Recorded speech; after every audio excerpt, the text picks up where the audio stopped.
결혼은 절대 안 한다. 29살 우크라이나 여성이 단 3개월 만에 웨딩드레스를 입었습니다. 가부장적 남성들만 보며 자란 그녀가 이 남자는 뭔가 달랐다고 말한 그 한국 남자. 집안일을 도맡아 하고 요리를 함께 나누며 외국인인 그녀를 가족보다 소중히 여긴 그의 정체는 무엇일까요? 전 세계가 주목하는 한국 남성들의 놀라운 매력, 과연 어디서 나오는 것일까요? 오늘 사연 시작할게요.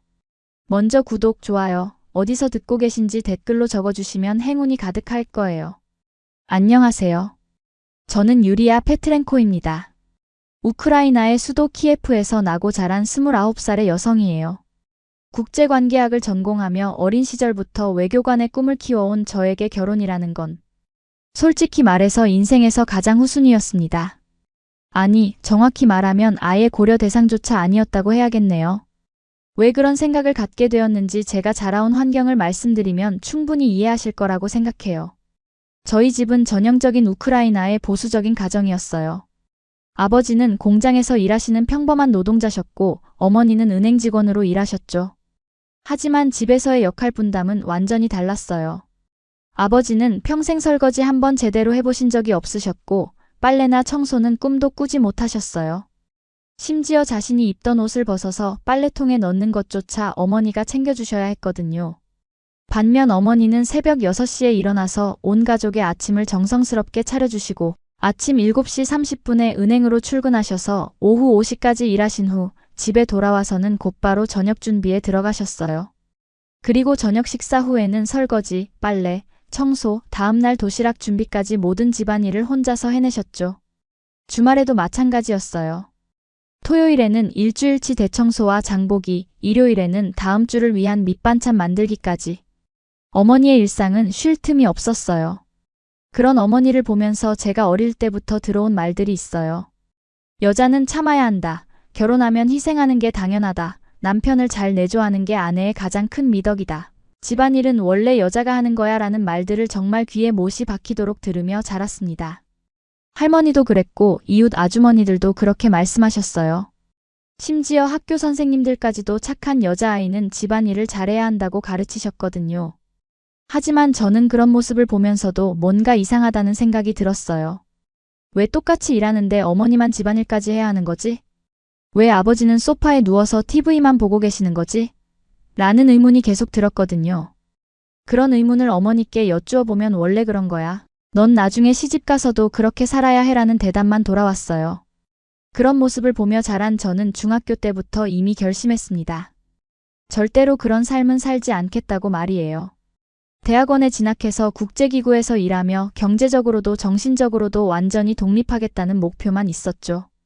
그래서 고등학교 때부터 정말 열심히 공부했어요. 영어도 독학으로 마스터했고 프랑스어와 독일어까지 배웠거든요. 대학에 들어가서는 물론 연애도 했어요. 하지만 우크라이나 남자들은 하나같이 비슷했습니다. 겉으로는 현대적인 척하면서도 연애할 때의 태도는 완전히 달랐어요.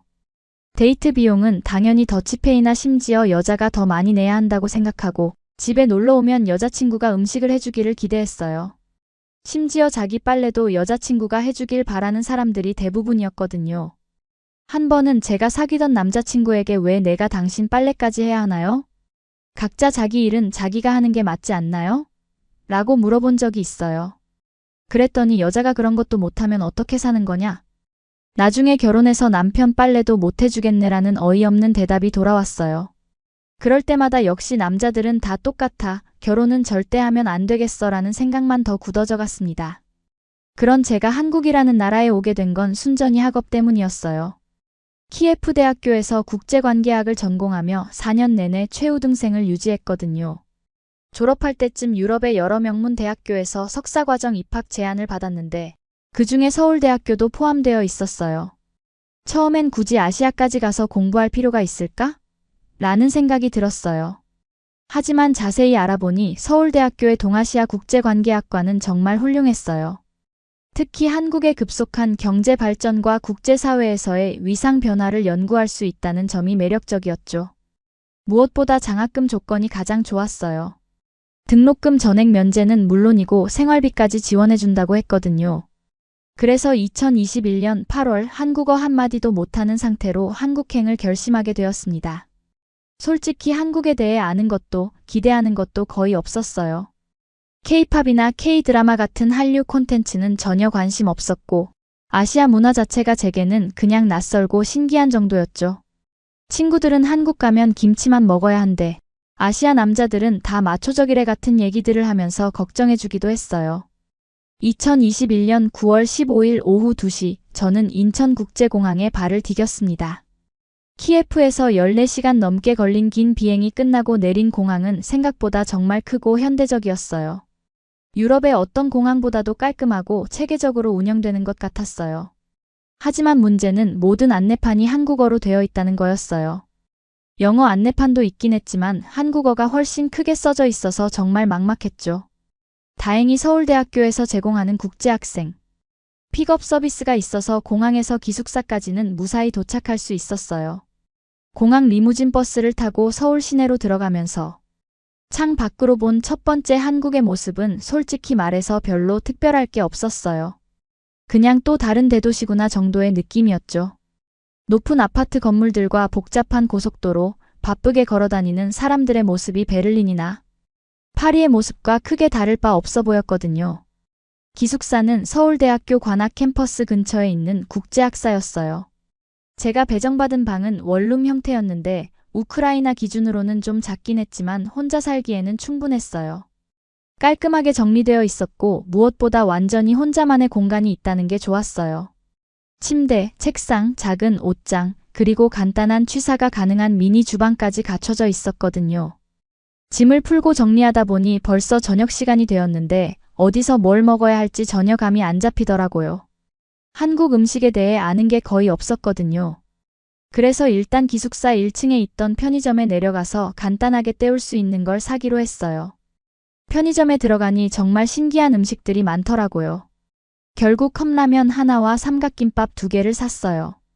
기숙사 방으로 돌아와서 처음으로 한국 음식을 먹어봤는데 생각보다 정말 맛있었어요. 특히 삼각김밥이 너무 신기했거든요. 밥을 김이라는 검은 종이 같은 걸로 싸서 먹는다는 게 우크라이나 사람에게는 완전히 새로운 경험이었죠. 김의 바삭한 식감과 짭짤한 맛, 그리고 안에 들어있는 참치와 마요네즈의 조합이 정말 독특하면서도 맛있었어요. 그 첫날 밤 저는 창문 너머로 보이는 서울의 야경을 바라보면서 생각했어요. 과연 이곳에서 2년 동안 잘 지낼 수 있을까? 모든 게 낯설고 새로웠지만 동시에 새로운 도전에 대한 기대감도 있었어요. 그때만 해도 이곳에서 제 인생을 완전히 바꿔놓을 운명적인 만남이 기다리고 있을 줄은 꿈에도 몰랐죠. 첫 주는 온통 오리엔테이션과 등록 절차로 정신이 없었어요. 학생증 발급부터 시작해서 강의 신청, 기숙사 규칙 안내, 한국어 수업반 배정, 보험 가입, 은행 계좌 개설까지 하루하루가 새롭고 낯선 일들의 연속이었죠. 서류마다 한국어로 빼곡히 써 있어서 일일이 번역기를 돌려가며 읽어야 했고 때로는 국제학생 담당 직원분께 도움을 요청하기도 했어요. 그런데 그 과정에서 조금씩 이상한 일들이 눈에 띄기 시작했어요. 아니, 이상하다기보다는 제가 예상했던 것과는 다른 모습들이었죠. 기숙사 1층에 있는 편의점에서 일하시는 50대쯤 되어 보이는 아저씨가 있었는데 제가 외국인이라는 걸 뻔히 아시면서도 항상 정중하게 안녕하세요, 감사합니다 라고 인사를 해주시더라고요. 처음에는 그냥 손님이니까 예의상 그러시는 줄 알았어요. 하지만 며칠 지나서 보니 다른 한국 학생들에게도 똑같이 정중하게 대하시는 걸 보고 좀 놀랐어요. 우크라이나에서는 편의점이나 마트 직원들이 그렇게까지 친절하지는 않거든요. 대부분 무표정하게 계산만 해주고 끝이에요. 심지어 제가 한국어를 못해서 더듬더듬 말하면 웃으면서 기다려주시기도 했어요. 캠퍼스에서 만난 한국 학생들도 마찬가지였어요. 제가 건물을 찾지 못해서 헤매고 있으면 누군가가 먼저 다가와서 도와드릴까요? 어디 찾으세요? 라고 물어보는 일이 정말 자주 있었거든요. 어떤 학생은 제가 중앙도서관을 찾지 못하고 캠퍼스를 빙빙 돌고 있는데 자기가 가던 길도 바쁠 텐데 직접 도서관 입구까지 데려다 주기도 했어요. 그것도 괜찮아요. 저도 그쪽으로 가던 길이에요. 라면서 자연스럽게 말이에요. 처음에는 단순히 동양 문화가 예의를 중시해서 그런가 보다라고 생각했어요. 그런데 시간이 지날수록 뭔가 다르다는 느낌이 들었어요. 그냥 형식적인 예의가 아니라 정말 진심으로 도움을 주려고 하는 느낌이었거든요. 누군가 도와달라고 부탁하지도 않았는데 먼저 나서서 도와주려는 사람들이 이렇게 많다는 게 신기했어요. 한국어 수업에서 만난 다른 외국인 학생들과 이야기해보니 저와 비슷한 경험을 한 사람들이 많더라고요. 독일에서 온 마르코라는 남학생은 한국 사람들이 정말 친절하다. 길을 물어보면 스마트폰까지 꺼내서 지도를 보여주면서 설명해준다고 했어요. 프랑스에서 온 소피아라는 친구는 밤늦게 혼자 다녀도 안전하다는 느낌이 든다. 사람들이 서로를 배려하는 것 같다고 하더라고요. 저도 실제로 도서관에서 늦게까지 공부하고 밤 11시쯤 기숙사로 돌아갈 때도 크게 위험하다는 느낌은 들지 않았어요. 오히려 거리에 사람들이 많고 가게들도 늦게까지 열려 있어서 안전한 느낌이었거든요. 우크라이나 키예프에서는 여성이 밤늦게 혼자 다니는 건 좀 위험한 일인데 말이에요. 특히 외국인 여성이라면 더욱 조심해야 하고요. 하지만 여전히 남자들에 대한 제 생각은 바뀌지 않았어요. 아무리 친절하고 예의 바른 문화라고 해도 연애나 결혼은 완전히 다른 문제라고 생각했거든요. 어차피 남자들의 본성은 다 똑같을 거야. 겉으로만 신사인 척하다가 가까워지면 결국 똑같아질 거야 라는 편견이 머릿속에 굳게 박혀 있었어요. 그런 생각을 더욱 굳히게 만든 사건이 있었어요. 한국어 수업에서 만난 일본인 남학생 하나가 제게 관심을 보인 적이 있었거든요. 처음에는 정말 정중하고 예의 바르게 접근했어요. 수업 내용에 대해 질문하기도 하고 한국 문화에 대해 설명해달라고 부탁하기도 했죠. 그런데 조금 친해지니까 태도가 달라지더라고요. 어느 날 그 학생이 저에게 유리아 씨, 오늘 저녁에 시간 있으면 같이 식사할까요? 일본 음식을 소개해드리고 싶어요 라고 했어요. 처음에는 순수한 문화교류라고 생각했는데 실제로 만나보니 완전히 다른 의도였더라고요. 계속 제 손을 잡으려고 하고 술을 권하면서 취하게 만들려고 했어요. 제가 불편하다고 하니까 한국에서는 남녀가 친해지려면 이렇게 해야 한다는 식으로 말하더라고요. 그때 저는 역시 남자들은 어느 나라든 똑같구나라는 생각이 더욱 확고해졌어요. 겉으로는 신사인 척하다가 기회가 생기면 본색을 드러내는 거죠. 그 일이 있고 나서 저는 더욱 조심스러워졌어요. 한국 남학생들이 친근하게 다가와도 분명 속셈이 있을 거야 라고 생각하며 거리를 두었어요. 2달 정도 지나면서 한국 생활에 어느 정도 적응이 되어갔어요. 한국어도 기초적인 회화는 할 수 있게 되었고 지하철 타는 법이나 학교 주변 지리도 완전히 익숙해졌죠. 좋아하는 음식점도 몇 군데 생겼고 편의점에서 파는 간식들 중에 맛있는 것들도 알게 되었어요. 하지만 여전히 깊은 인간관계는 형성하지 못하고 있었어요. 특히 남학생들과는 더욱 그랬죠. 그런데 2021년 11월부터 상황이 바뀌기 시작했어요. 코로나19 때문에 사회적 거리두기가 다시 강화되면서 대부분의 시간을 기숙사 방에서 보내야 했거든요. 대면 수업은 줄어들고 온라인 강의가 늘어났어요. 친구들과 만나서 밥을 먹거나 커피를 마시는 것도 어려워졌고 도서관도 인원 제한이 있어서 자주 이용할 수 없었어요. 솔직히 말해서 좀 답답하고 외로웠어요. 고향에 있는 가족이나 친구들과는 시차 때문에 연락하기도 쉽지 않았고 한국에서 사귄 친구들과도 자주 만날 수 없는 상황이었거든요. 하루 종일 방 안에서 온라인 강의를 듣고 과제만 하다 보니 정말 답답했어요. 그러던 어느 날 정말 심심해서 견딜 수 없을 지경에 이르렀을 때였어요. 룸메이트였던 중국인 친구 리웨이가 저에게 한국의 소개팅 앱을 추천해 주었거든요. 유리야, 너무 집에만 있지 말고 한국 사람들과 대화라도 해봐. 한국어 연습도 되고 한국 문화도 더 알 수 있을 거야 라고 하면서 말이에요. 처음에는 거부감이 들었어요. 소개팅 앱이라는 건 결국 남녀가 만나서 연애하는 걸 목적으로 하는 거잖아요. 그런 건 제가 원하는 게 아니었거든요. 하지만 리웨이가 꼭 연애 목적이 아니어도 돼. 언어 교환이나 문화 교류 목적으로 사용하는 사람들도 많아라고 설득했어요.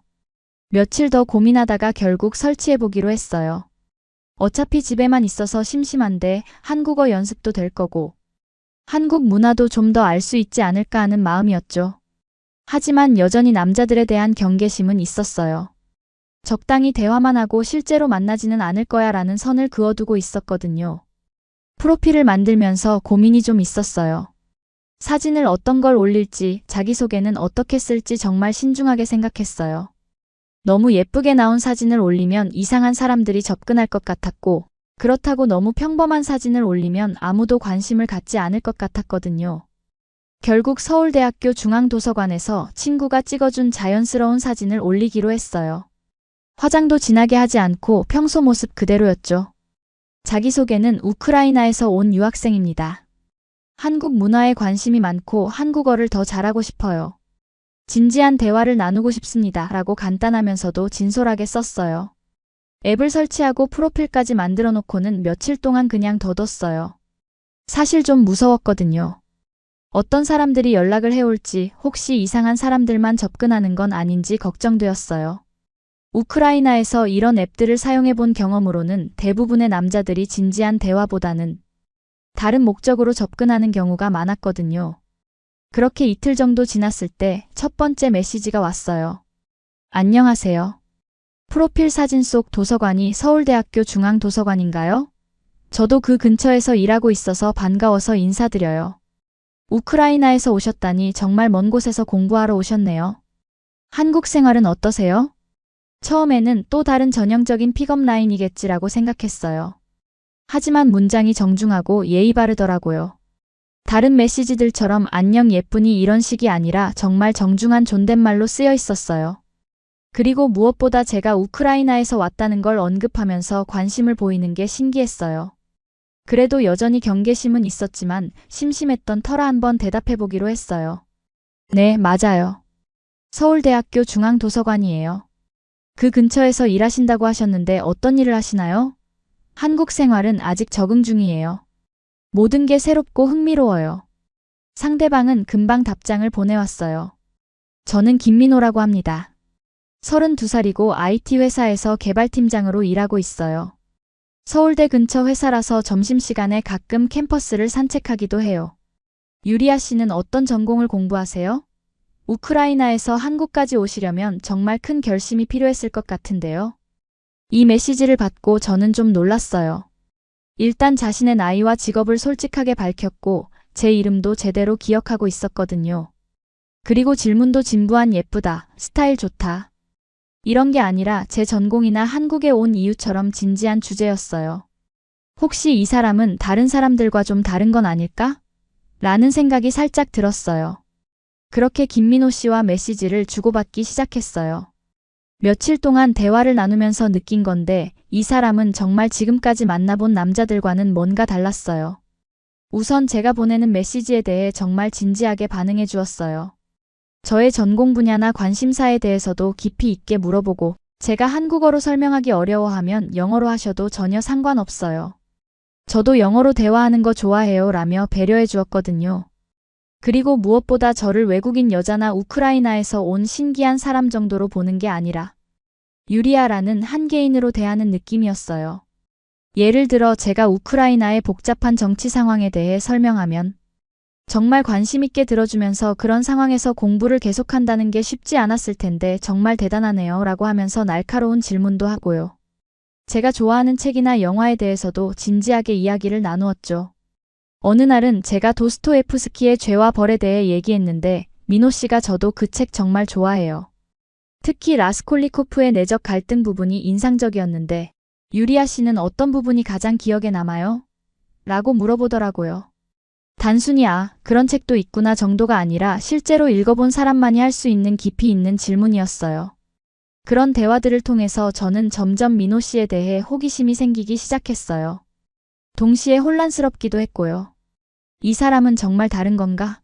아니면 나를 속이려고 이런 척하는 건가? 하는 의문이 계속 들었거든요.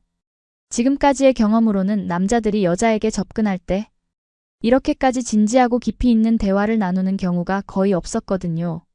일주일쯤 지났을 때 민호 씨가 조심스럽게 만남을 제안했어요.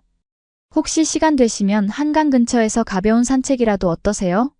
요즘 코로나 때문에 실내에서 만나기는 어렵고 야외에서 잠깐 만나서 이야기 나누면 좋을 것 같은데요. 물론 부담스러우시면 전혀 상관없어요.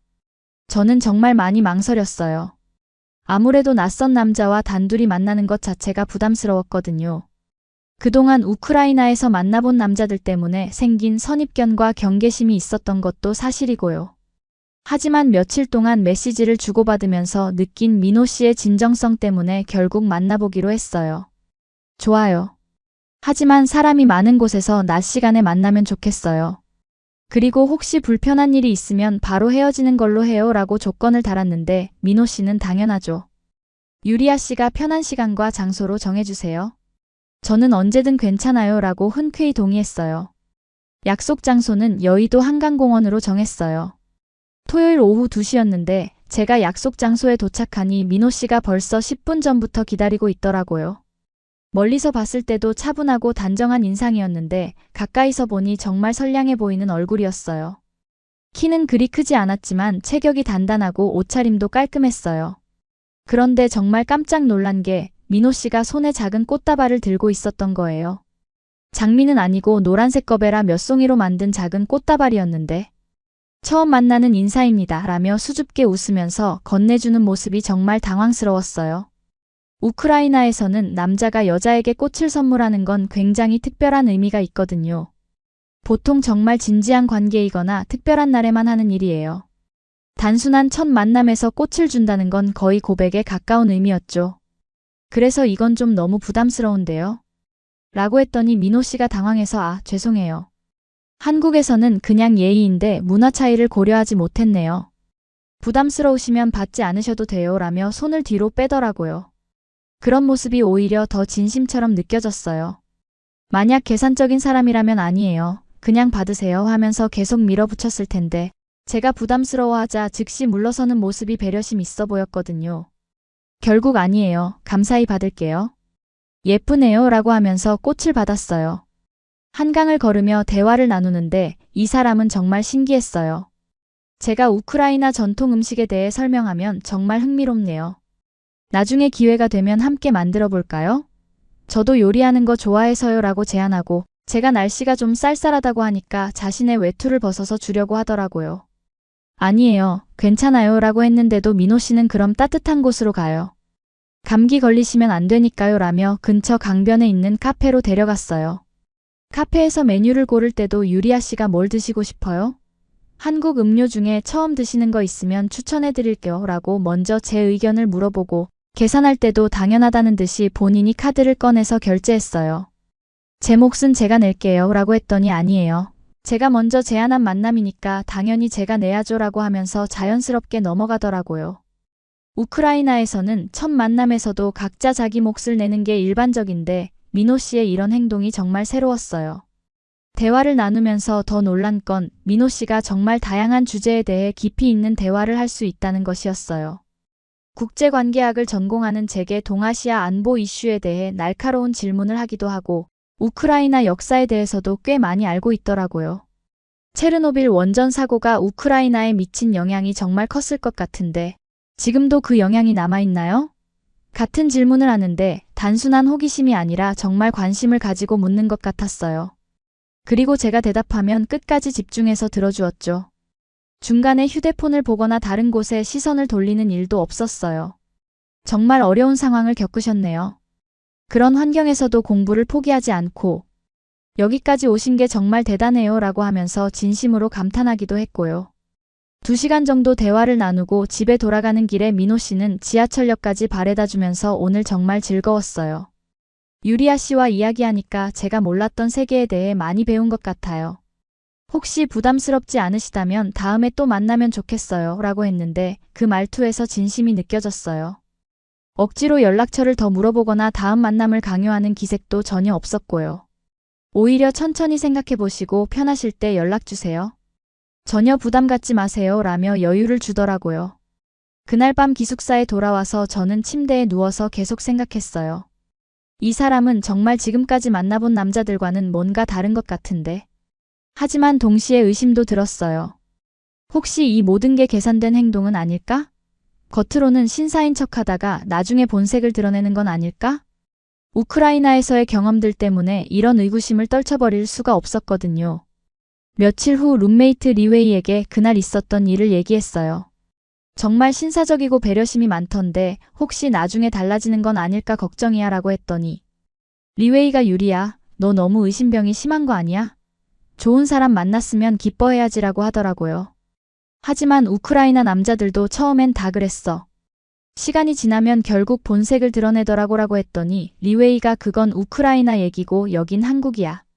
한국 남자들은 정말 다르다고 들었어. 특히 교육받은 사람들은 여성을 정말 존중한다고 해라고 하면서 저를 설득했어요. 하지만 저는 여전히 확신이 서지 않았어요.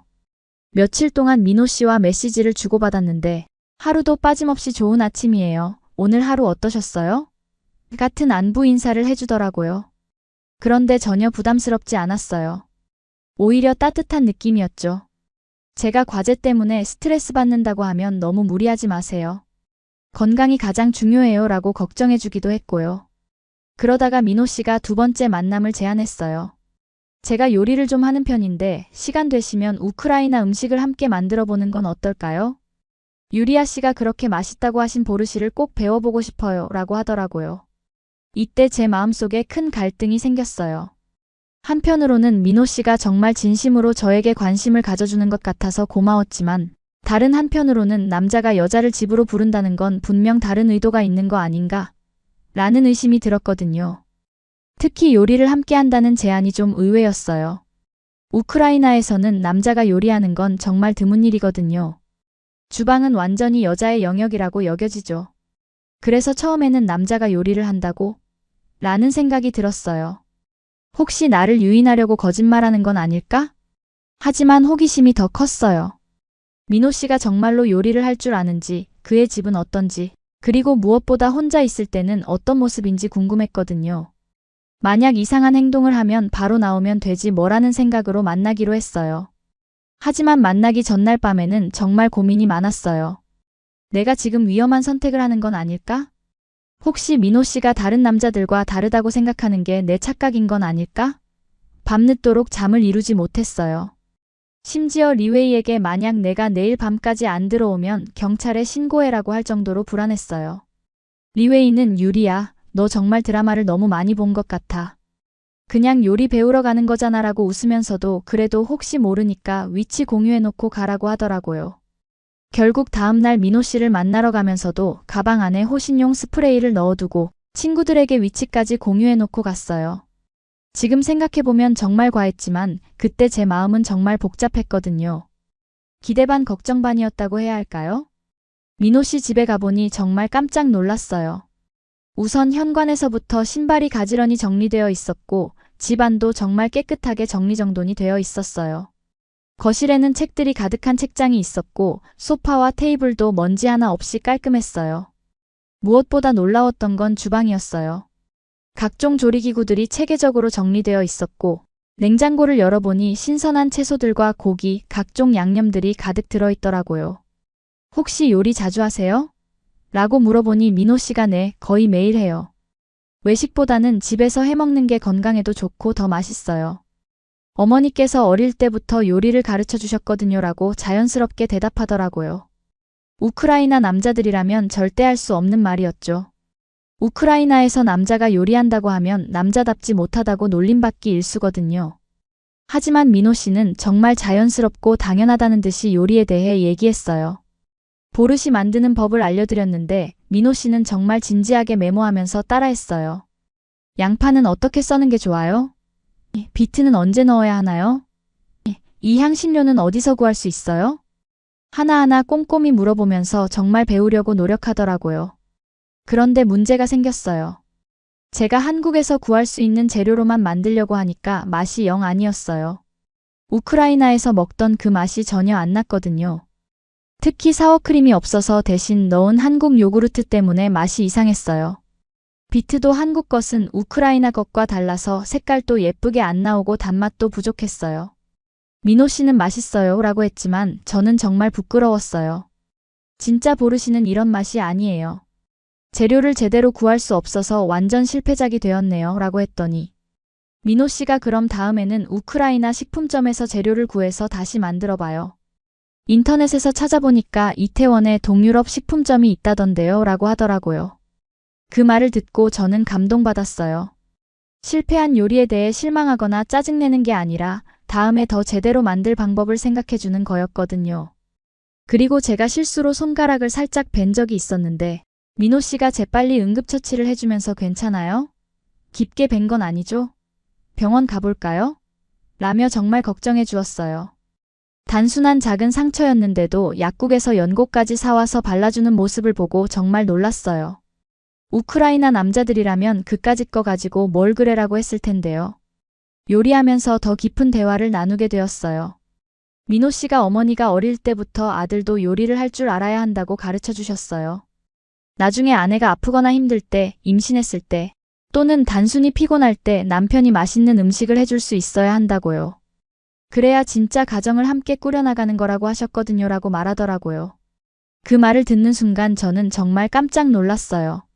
제가 지금까지 만나온 남자들과는 완전히 다른 사고방식이었거든요. 우크라이나에서는 요리는 여자가 하는 것, 남자는 돈만 벌어오면 된다. 집안일은 여자의 의무라는 식의 생각이 아직도 정말 강하거든요. 하지만 동시에 의심도 들었어요. 혹시 이런 말들이 다 계산된 건 아닐까? 나에게 좋은 인상을 주려고 꾸며낸 이야기는 아닐까? 그런 생각 때문에 저는 일부러 좀 더 까다로운 질문들을 해봤어요. 그런데 실제로 결혼하면 어떨까요? 남자들은 연애할 때와 결혼한 후가 완전히 다르다고 하던데요 라고 물어보니까 민호 씨가 잠깐 생각하더니 저도 완벽한 사람은 아니에요. 분명 부족한 점들이 있을 거예요. 하지만 적어도 제가 지금 말씀드리는 것들은 정말 제 진심이고 실제로 지키려고 노력할 거예요. 물론 말로는 쉽지만 실천이 어렵다는 것도 알고 있어요 라고 솔직하게 답하더라고요. 이 대답이 오히려 더 신뢰가 갔어요. 만약 거짓말을 하려는 사람이라면 저는 절대 변하지 않을 거예요 라고 했을 텐데 자신의 한계를 인정하면서도 노력하겠다고 하는 모습이 진정성 있어 보였거든요. 식사 후에는 당연하다는 듯이 민호 씨가 제가 설거지할게요 라고 하더라고요. 아니에요. 제가 가르쳐 드린 거니까 제가 할게요 라고 했더니 손님이 설거지를 할 수는 없죠. 그리고 요리해 주신 분이 설거지까지 하면 안 되는 거 아니에요? 라며 웃으면서 자연스럽게 설거지를 시작했어요. 그런 모습을 보면서 저는 더욱 혼란스러웠어요. 한편으로는 정말 좋은 사람 같다는 생각이 들었지만 다른 한편으로는 너무 완벽해서 오히려 의심스럽다는 생각도 들었거든요. 진짜 이런 남자가 존재할까? 혹시 내가 보고 싶은 것만 보고 있는 건 아닐까? 집에 돌아가는 길에 민호 씨는 다음에는 제가 한국 요리를 가르쳐 드릴게요. 김치찌개나 불고기 같은 거 어때요? 그리고 이태원 동유럽 식품점도 함께 가서 보르시 재료도 제대로 사봐요 라며 미소를 지었어요.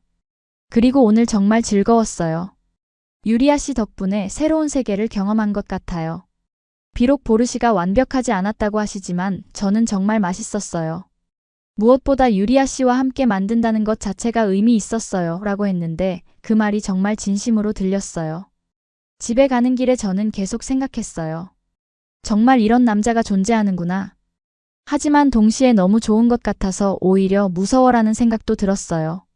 그날 밤에는 평소보다 한참을 뒤척이며 잠들었어요. 그 다음 주는 정말 혼란스러웠어요. 민호 씨와의 두 번째 만남이 끝난 후 저는 계속해서 그 사람에 대해 생각하게 되었거든요. 하지만 그것이 좋은 방향의 생각만은 아니었어요. 오히려 의심과 불안감이 더 커졌다고 해야 할까요? 룸메이트 리웨이와 이야기를 나누면서 제 혼란스러운 마음을 털어놓았어요. 리웨이야, 나 정말 이상한 것 같아. 좋은 사람을 만났는데도 계속 의심하게 되라고 했더니 리웨이가 왜? 그 한국 남자가 뭔가 이상한 행동했어? 라고 물어보더라고요. 아니, 그게 아니라 너무 완벽해서 오히려 의심스러워. 진짜 이런 남자가 존재할까? 혹시 나를 속이려고 연기하는 건 아닐까?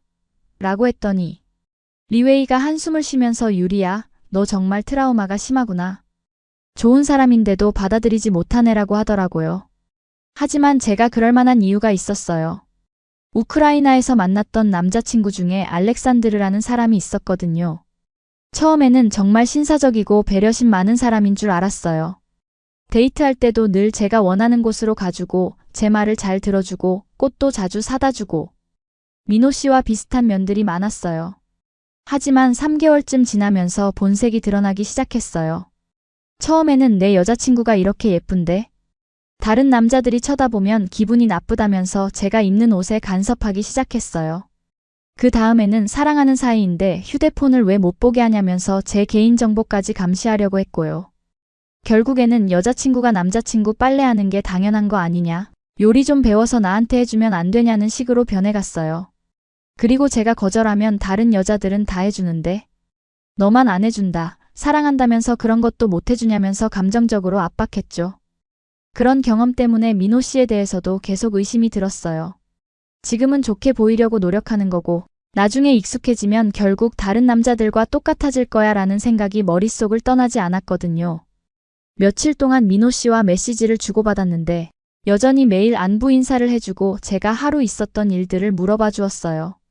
어느 날은 제가 과제 때문에 밤늦게까지 고생하고 있다고 하니까 다음날 아침에 어제 과제는 잘 끝내셨어요? 너무 무리하지 마세요라는 메시지와 함께 근처 카페에서 샌드위치와 커피를 사다가 기숙사 로비에서 기다리고 있더라고요. 이렇게까지 할 필요는 없는데요 라고 했더니 공부하느라 고생하시는데 제가 할 수 있는 작은 도움이라도 드리고 싶었어요 라고 하더라고요. 그런 모습을 보면서 한편으로는 감동받았지만 다른 한편으로는 혹시 이것도 계산된 행동인가? 라는 의심이 들었어요. 그런 제 마음을 아는지 모르는지 민호 씨는 계속해서 일정한 거리를 유지했어요. 너무 적극적으로 다가오지도 않고 그렇다고 무관심하지도 않은 딱 적절한 선에서 관심을 보여주었어요. 오히려 그런 모습이 더 의심스러웠어요. 이렇게 계산적으로 행동할 수 있다는 건 역시 뭔가 속셈이 있는 거 아닐까?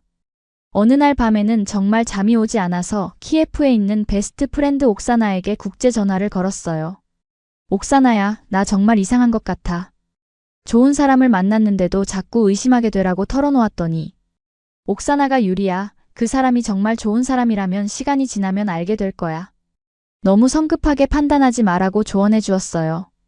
하지만 알렉산드르도 처음에는 좋았잖아 라고 했더니 그 사람과는 다를 수도 있어.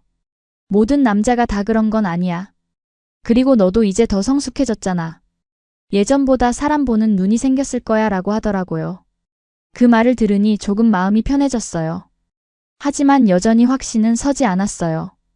다음날 민호 씨가 혹시 이번 주말에 시간 되시면 이태원에 있는 동유럽 식품점에 함께 가볼까요? 보르시 재료도 사고 이태원 구경도 하면서요 라고 제안했을 때도 한참을 고민했어요. 한편으로는 정말 가고 싶었어요. 한국에 온 지 몇 달이 됐는데도 고향 음식을 제대로 못 먹어서 그리웠거든요. 하지만 다른 한편으로는 혹시 이태원까지 가서 둘만 있으면 뭔가 시도하는 건 아닐까? 라는 걱정이 들었어요. 결국 좋아요. 하지만 낮에 만나서 사람들이 많은 곳에서만 돌아다녀요 라고 조건을 달았어요. 민호 씨는 당연하죠. 유리아 씨가 편하신 대로 하세요 라고 흔쾌히 동의했지만 저는 여전히 불안했어요. 그날 밤에는 또 잠이 오지 않아서 인터넷으로 한국 남자들의 연애 패턴에 대해 검색해봤어요. 그런데 검색 결과가 정말 다양하더라고요. 한국 남자들은 정말 로맨틱하고 배려심이 많다는 글도 있고 처음에만 그렇고 나중에는 마초적으로 변한다는 글도 있었어요. 결국 직접 경험해봐야 알 수 있는 일이구나라는 결론에 도달했어요. 하지만 마음 한구석에는 여전히 두려움이 자리 잡고 있었어요. 혹시 또 실망하게 되는 건 아닐까? 혹시 제 기대가 너무 큰 건 아닐까? 다음날 아침 거울을 보니 눈 밑에 다크서클이 생겨 있었어요. 며칠 동안 제대로 잠을 못 잔 탓이었죠. 리웨이가 유리야. 너 요즘 너무 스트레스 받는 것 같은데 괜찮아? 좋은 일인데? 왜 이렇게 고민해? 라고 걱정해 주었어요. 나도 모르겠어. 머리로는 좋은 사람이라는 걸 알겠는데 마음이 자꾸 경계하게 되라고 했더니 리웨이가 시간이 해결해 줄 거야. 너무 조급해하지 마라고 위로해 주었어요.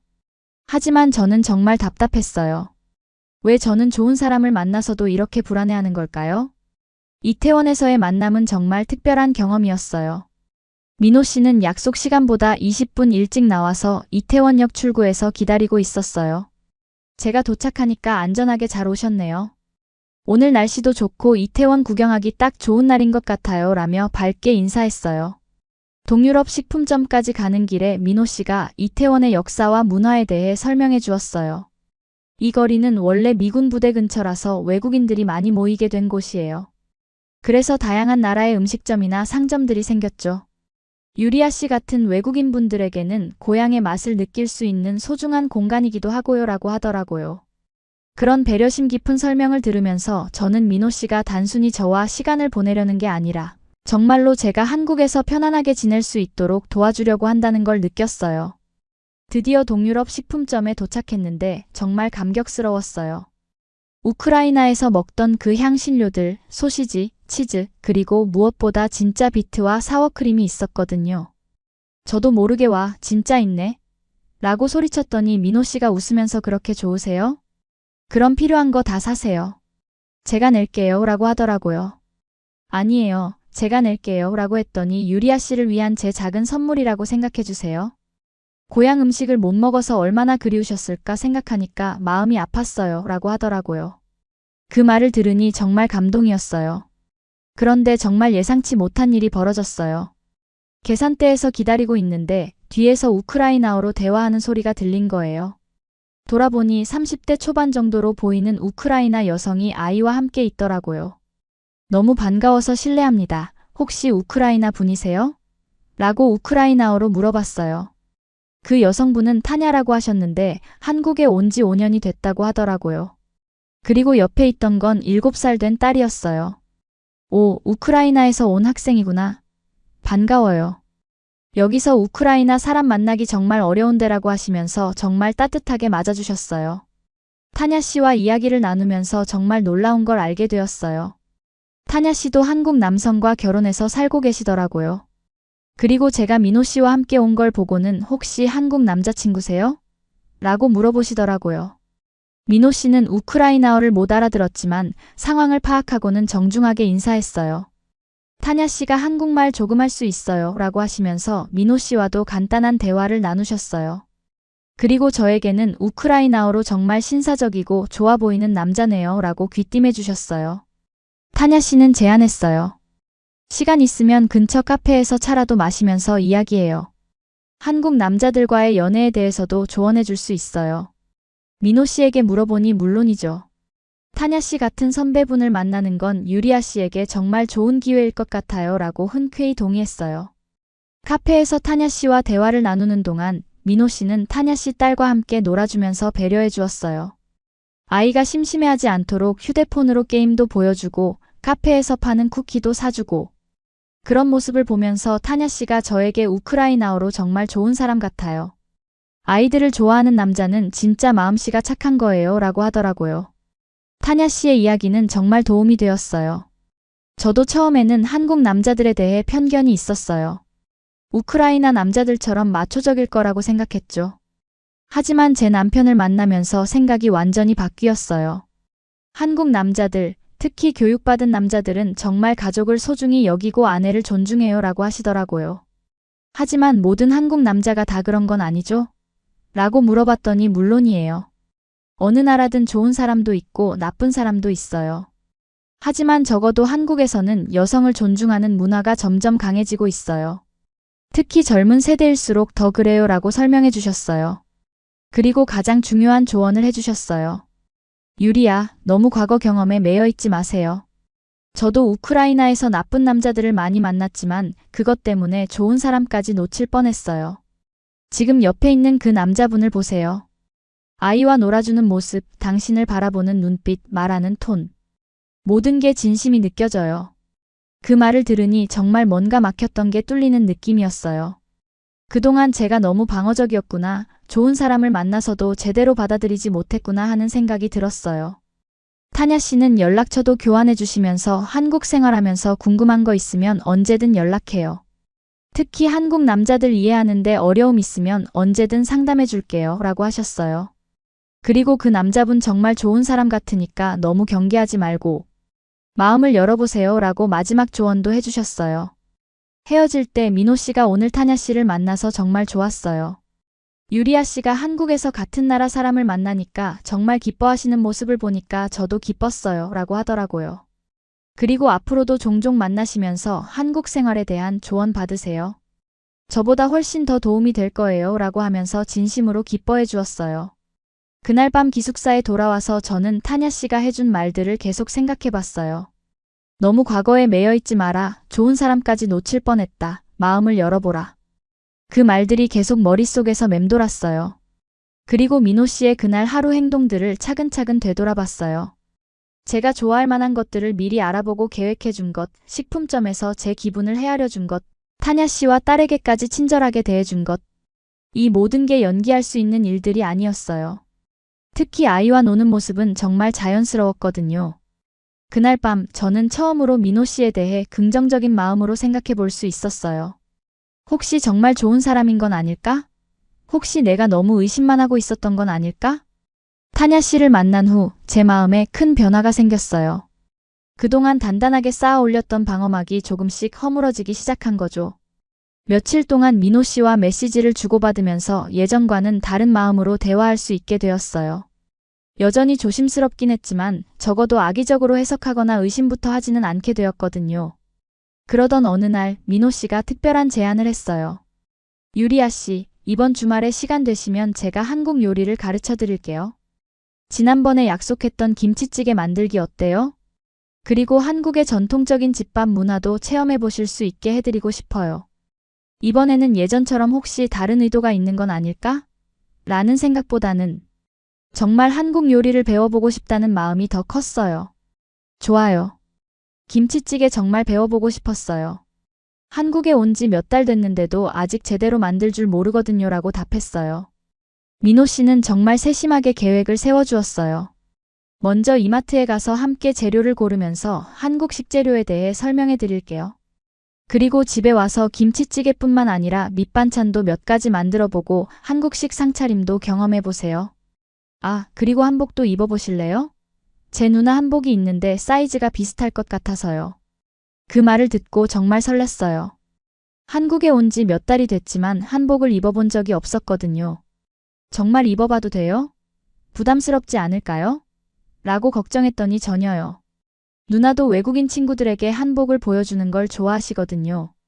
오히려 기뻐하실 거예요 라고 하더라고요. 약속날 이마트에 함께 갔는데 민호 씨의 장보기 실력에 또 한 번 놀랐어요. 김치는 어떤 걸로 할까요? 너무 시지 않은 걸로 할게요. 두부는 부드러운 연두부로 할까요? 아니면 단단한 걸로 할까요? 대파는 어느 정도 굵기가 좋으세요? 하나하나 제 취향을 물어보면서 최상의 재료를 고르더라고요. 그리고 각 재료에 대해서도 자세히 설명해 주었어요. 이 김치는 적당히 익어서 찌개용으로 딱 좋아요. 이 고춧가루는 매운맛이 강하지 않아서 외국인 분들도 드시기 좋을 거예요. 이 간장은 국간장이라고 해서 국물 요리할 때 쓰는 거예요. 이런 식으로 한국 식재료에 대해 정말 친절하게 가르쳐 주었어요. 장을 보면서 민호 씨가 제가 관심 있어 하는 한국 과자나 음료수들을 보면 이것도 한번 드셔보세요. 한국 사람들이 정말 좋아하는 맛이에요 라며 계속 권해주었어요. 그리고 이번에도 당연히 모든 비용을 민호 씨가 지불했죠. 이제는 제가 낼게요 라고 해도 여자분과 함께 있을 때는 남자가 내는 게 당연한 예의조라는 답이 돌아올 걸 알고 있었어요. 집에 도착해서 한복을 입어보는 시간이 정말 즐거웠어요. 민호 씨 누나 분이 미리 준비해 놓으신 분홍색 한복이 저에게 정말 잘 어울렸어요. 거울을 보니 완전히 다른 사람이 된 것 같았어요. 민호 씨가 정말 아름다우세요. 한복이 이렇게 잘 어울리는 사람 처음 봐요 라고 하면서 사진도 많이 찍어주었어요. 요리를 시작하기 전에 민호 씨가 오늘은 진짜 한국 가정식을 경험해 보시는 거니까 처음부터 끝까지 전통적인 방식으로 해볼게요 라고 하더라고요. 김치찌개 끓이는 법뿐만 아니라 밑반찬 만들기, 밥 짓기, 상 차리는 법까지 정말 자세히 가르쳐 주었어요. 특히 인상 깊었던 건 민호 씨의 요리 실력이었어요. 정말 능숙하게 김치를 볶고 육수를 우리고 간을 맞추는 모습을 보니까 이 사람이 정말로 어릴 때부터 요리를 배워왔다는 게 느껴졌어요. 어머니가 남자도 살림을 할 줄 알아야 한다고 하시면서 중학생 때부터 가르쳐 주셨어요 라고 하더라고요. 요리하면서 민호 씨와 더 깊은 대화를 나누게 되었어요. 특히 가족과 결혼에 대한 생각들을 들을 수 있었어요. 저는 결혼이라는 게 한 사람이 다른 사람을 위해 희생하는 게 아니라 두 사람이 함께 더 나은 삶을 만들어가는 거라고 생각해요 라고 하더라고요. 그럼 구체적으로 어떤 결혼 생활을 꿈꾸세요? 라고 물어봤더니 서로의 꿈을 응원해주고 힘들 때는 함께 이겨내고 기쁠 때는 함께 나누고 그리고 무엇보다 서로를 있는 그대로 받아들이고 존중하는 관계예요. 집안일도 당연히 함께하고 육아도 함께하고 모든 걸 50대 50으로 나눠서 하는 거죠 라고 답하더라고요. 그 말을 듣는 순간 정말 감동받았어요. 우크라이나에서 만났던 남자들과는 완전히 다른 결혼관이었거든요. 정말 그렇게 생각하세요? 한국 남자들도 결국에는 아내가 집안일을 다 하기를 바라는 거 아니에요? 라고 물어봤더니 그런 사람들도 있겠지만 적어도 저는 절대 그렇지 않아요. 제가 지금 말씀드리는 건 다 진심이에요 라고 단호하게 답하더라고요. 김치찌개가 완성되고 한복을 입은 채로 상차림을 해보니 정말 근사했어요. 김치찌개, 계란말이, 콩나물 무침, 김치, 그리고 갓 지은 따뜻한 밥까지. 완전히 한국 가정식 상차림이었어요. 민호 씨가 이제 정말 한국 며느리 같으세요 라고 농담을 하면서 웃는데 그 말이 왠지 기분 좋게 들렸어요. 식사하면서 민호 씨가 유리아 씨는 앞으로 어떤 꿈을 가지고 계세요? 외교관이 되시고 싶다고 하셨는데 구체적으로 어떤 일을 하고 싶으신지 궁금해요 라고 물어보더라고요. 제가 UN 같은 국제기구에서 평화 유지 업무를 하고 싶다고 하니까 정말 멋진 꿈이네요. 그런 일을 하려면 정말 많은 공부와 경험이 필요할 텐데 응원할게요. 혹시 그 꿈을 이루는데 제가 도움이 될 수 있는 일이 있으면 언제든 말씀해 주세요 라고 진심으로 격려해 주었어요. 그 말을 들으면서 저는 확신하게 되었어요. 이 사람은 정말로 저의 꿈과 목표를 진심으로 응원해주는 사람이구나. 제가 성공하는 걸 위협으로 여기거나 질투하는 게 아니라 정말로 기뻐해주는 사람이구나 하고 말이에요. 그날 정말 행복했어요. 한복을 입고 한국 음식을 만들고 한국 가정의 따뜻함을 느끼면서 그리고 무엇보다 민호 씨라는 정말 좋은 사람과 함께하는 시간이 너무 소중했어요. 그 후 몇 주 동안 저희는 정말 자연스럽게 가까워졌어요. 매일 주고받는 메시지도 더욱 따뜻해졌고 일주일에 한두 번씩은 만나서 함께 시간을 보내게 되었어요. 한국어 실력도 늘어서 더 깊은 대화가 가능해졌고 민호 씨도 저를 더욱 편안하게 대해주었어요. 11월 중순쯤 되었을 때 민호 씨가 특별한 제안을 했어요. 유리아 씨, 이번 주말에 남산타워에 가보는 건 어때요? 서울의 야경을 보면서 데이트다운 데이트를 해보고 싶어요. 그 말을 들었을 때 제 심장이 조금 빨라졌어요. 데이트다운 데이트라는 표현에서 민호 씨의 진심이 느껴졌거든요. 좋아요. 남산타워 가보고 싶었어요 라고 답했는데 속으로는 정말 설레고 있었어요. 그동안 조심스럽게 거리를 두고 있었는데 이제는 정말로 민호 씨와의 관계를 진전시키고 싶다는 마음이 생겼거든요. 남산타워에 올라가는 케이블카 안에서 민호 씨가 유리아 씨와 이렇게 높은 곳에서 서울을 내려다보니까 정말 특별한 기분이에요. 마치 우리가 특별한 순간을 함께 나누고 있는 것 같아요 라고 하더라고요. 그 말을 들으니 저도 같은 기분이었어요. 타워 꼭대기에서 본 서울의 야경은 정말 아름다웠어요. 반짝이는 불빛들이 마치 보석을 뿌려놓은 것 같았죠. 민호 씨가 저 불빛들 하나하나가 누군가의 삶이고 꿈이죠. 그 중에 우리도 포함되어 있다고 생각하니까 왠지 감동적이에요 라고 하면서 제 어깨를 살짝 감쌌어요. 처음으로 민호 씨의 스킨십을 받아들였는데 전혀 불편하지 않았어요. 오히려 따뜻하고 안전한 느낌이었어요. 그 순간 저는 확실히 느꼈어요. 이 사람에 대한 제 마음이 단순한 호감을 넘어서고 있다는 걸 말이에요. 민호 씨, 저 정말 궁금한 게 있어요 라고 말했더니 뭐든 물어보세요 라고 하더라고요. 왜 저 같은 외국인에게 이렇게까지 잘해주세요? 한국 여성들이 더 편하지 않을까요? 라고 물어봤어요. 민호 씨가 잠깐 생각하더니 솔직히 말하면 처음에는 그냥 호기심이었어요. 우크라이나라는 먼 나라에서 온 사람이 어떨까 하는 호기심 말이에요. 하지만 유리아 씨와 대화를 나누면서 이 사람은 정말 특별하다는 걸 느꼈어요. 독립적이면서도 따뜻하고 똑똑하면서도 겸손하고 그리고 무엇보다 진실한 사람이라는 게 느껴졌어요 라고 답하더라고요. 그리고 솔직히 말하면 한국 여성들과는 다른 매력이 있어요. 유리아 씨는 자신만의 뚜렷한 주관이 있으면서도 새로운 문화를 받아들이려고 노력하는 모습이 정말 매력적이에요. 그런 사람과 함께 살아간다면 정말 재미있고 의미 있는 삶이 될 것 같아요. 그 말을 듣고 저는 정말 감동받았어요. 민호 씨가 저를 단순히 외국인 여자친구로 보는 게 아니라 함께 인생을 살아갈 동반자로 생각하고 있다는 게 느껴졌거든요. 야경을 감상한 후 근처 카페에서 차를 마시면서 더 깊은 이야기를 나누었어요. 민호 씨가 유리아 씨, 저희 관계에 대해 어떻게 생각하세요? 라고 조심스럽게 물어보더라고요. 저는 잠깐 고민했어요. 아직도 마음 한구석에는 불안감이 있었거든요. 하지만 그동안 민호 씨를 보면서 느낀 모든 것들을 종합해보니 이 사람은 정말로 믿을 만한 사람이라는 확신이 들었어요. 민호 씨, 저 사실 처음에는 정말 많이 의심했어요.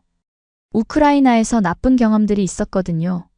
하지만 지금은 민호 씨가 정말 좋은 사람이라는 걸 알겠어요. 그리고 저도 민호 씨가 좋아요 라고 고백했어요.